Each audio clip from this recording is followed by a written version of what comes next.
We begin with those revelations from that March phone call between Prime Minister Mark Carney and U.S. President Donald Trump. Sources told our colleagues at Radio Canada that Trump mentioned Canada becoming the 51st state in that call, something Carney didn't mention at the time, though he confirmed it today. He absolutely did. He absolutely did. Look, the president has certain things in his mind that he reverts back to all the time. But treated me as the prime minister, not as something else. I'm not even going to say the word he used to use about my predecessor. Treated me as the prime minister.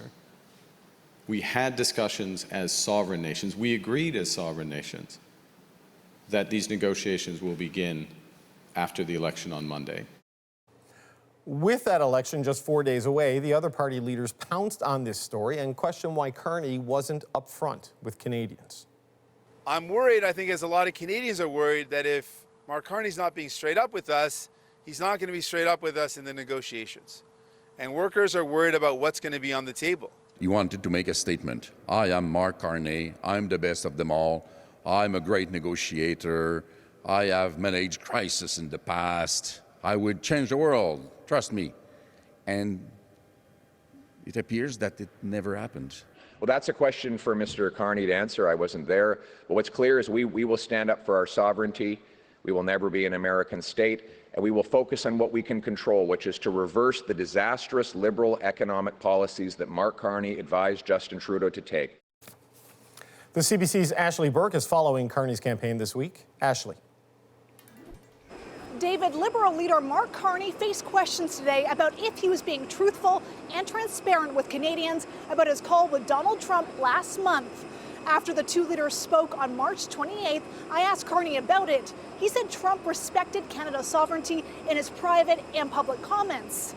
But Radio Canada learned Trump did bring up the idea of Canada being a 51st state on that call.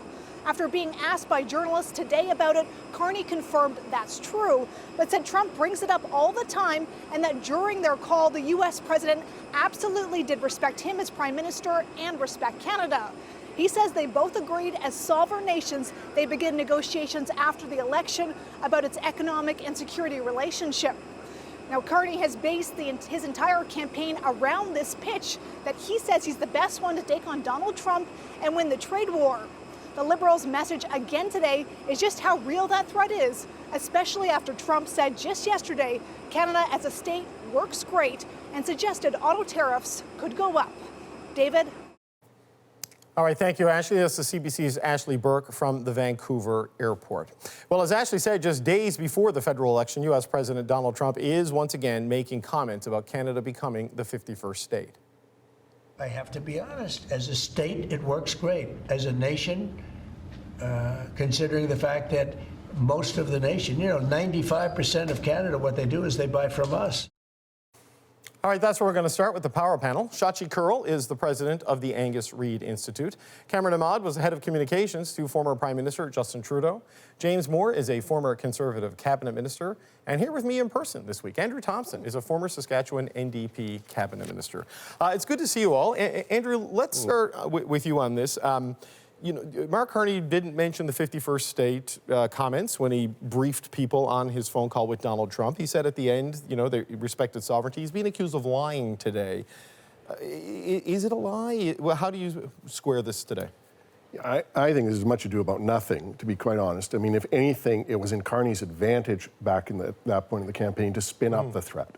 This was his big card, is that, Poilievre was too Trumpy, that he was the one who had the maturity to deal with it. I think it still plays into that. The fact that he is nuancing this, the fact that he, was looking for the way to manage it, I think does show a certain degree of political maturity. And I think that is, in a lot of ways, what he's built his campaign around and what the Liberals are saying they're pitching to the voters. James, how do you see this one today? Same way. I heard the story and I found it a bit of a struggle. I mean, one can say that there was an omission there that provided a little less clarity about the phone call. But as I've said in this show before, Donald Trump has a tendency, I think, his sentences, subject, predicate, adjective, noun, his sentences fall apart in mid-flight. So you kind of don't know, but he's made the threat and he's made the to him joke about us being a 51st state many times. And he said it overtly and clearly again yesterday, that he seems to actually think that he can just sort of gobble up pieces of the world and call them states and just kind of sort of govern over them as he chooses. If anything, if Mark Carney said that he had this conversation with Donald Trump right before the campaign started, and then he came out of it and he said, I just had a phone call with Donald Trump. He said he wants us to be the 51st state. That's why I need to be the prime minister. I need a clear majority. That would have been rightly criticized as exploiting a private conversation with the president for political gain. That's not what happened here. So omission is one thing, but exploitative or being dishonest is not what happened here. Yeah, Shachi, how do you see it? Because it seems to me, listening to Mark Carney, and I don't know, I wasn't on the call, I'm not in that signal group. It seems like they could have started talking about the 51st state, and then by the end of it, agreed to where they ended up. You know what I mean? How do you view what happened here? Yeah, so to an extent, in the same way James and Andrew were pointing out, there are sins of omission and sins of commission. On this one, I would say that, you're always damned when you get caught editing conversations. Think of conversations between your colleagues, between yourself and your spouse, or in this case, the prime minister and the rest of the country. There's always discussions and judgments and thoughts in your head around how much do I say? How is that going to play? How is that going to play? The challenge, I think, for Carney here is he's now finding himself in a situation where it's like, well, why didn't you tell the whole story? Well, if I'd told the whole story, then it would have come out that I was maybe being accused of trying to play politics, but now he's having to deal with it in a different way. Does any of this matter 4 days before an election? No, none of it matters 4 days before an election, but I do think it's one of those things that we should probably watch in the future, just around the ways that Mark Carney, should he prevail on Monday, communicates to the rest of the country. Okay, Cameron, close the loop on this one for us. What are your thoughts? And we'll move on to something else Mark Carney said today. As James and Andrew have said, I also think it doesn't really matter. Whether he said it in the call or not, first of all, is kind of irrelevant because he has said this publicly so many times, as recently as this week. So nobody is under any illusions that he doesn't believe this or doesn't really think it. And two, in these phone calls, leader to leader phone calls across the board, you don't always disclose everything that's said. There are reasons to be very specific about what you say happen in those calls. I think all it does is just remind everybody about what the stakes are in this election, and that this election is really all about our relations with the United States and which candidate can best stand up for Canada. And I think just talking about this and having it be back in the news is in Mark Carney's benefit. Okay, I just want to note that on day 33 of this election campaign, complete unanimity on what is the discourse on whether something is important or not. The other thing I want to highlight from Mark Carney's press conference today is, they rolled out their platform, the Liberals did on Saturday, and it's got some big deficits in there. And it does talk about a shift in his priorities of spending.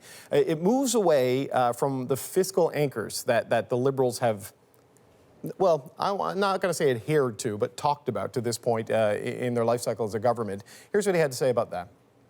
One is that we believe that there should be no borrowing except for capital projects. To be more specific, if the government is going to borrow, assets need to be created. Most of those assets will be created in the private sector. Through investment tax credits, for example, accelerated depreciation or other projects, first point.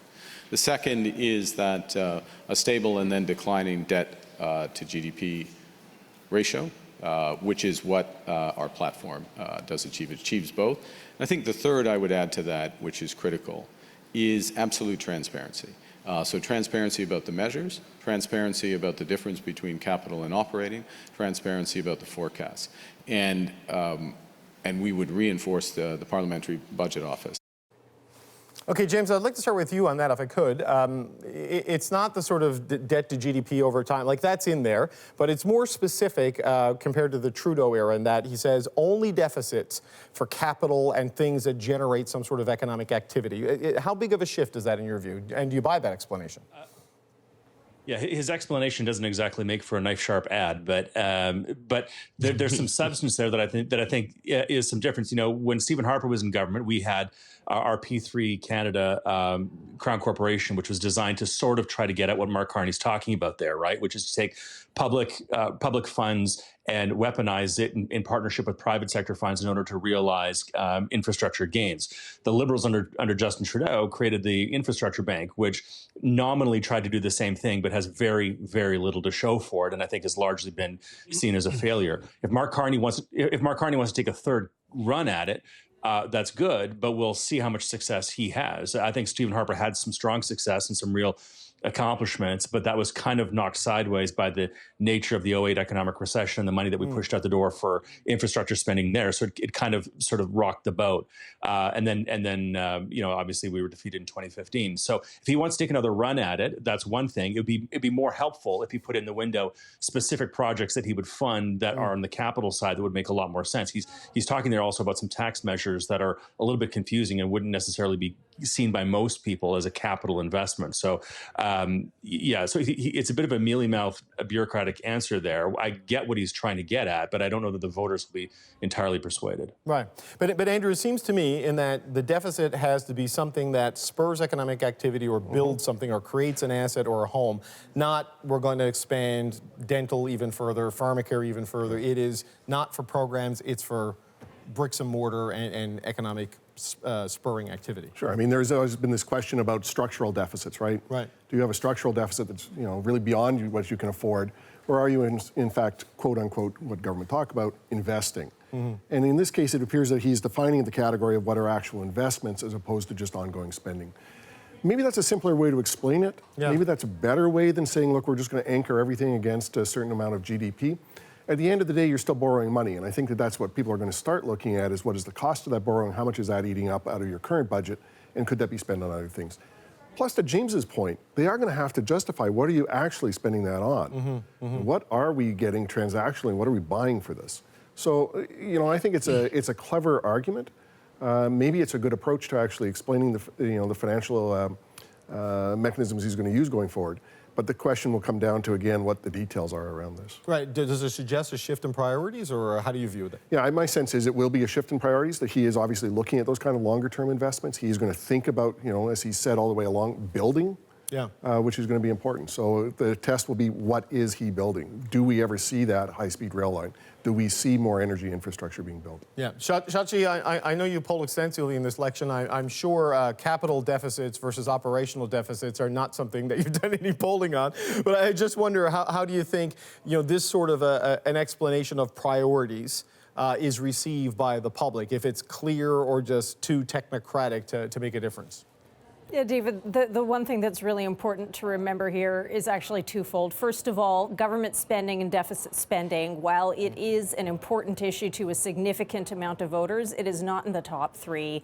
It's more around cost of living, inflation, and of course deficit spending is a part of that. But as a standalone item, it's not taking the place in the voter psyche in the way that it might have a long time ago. And what are some of the reasons for that? Well, our credit ratings are still okay.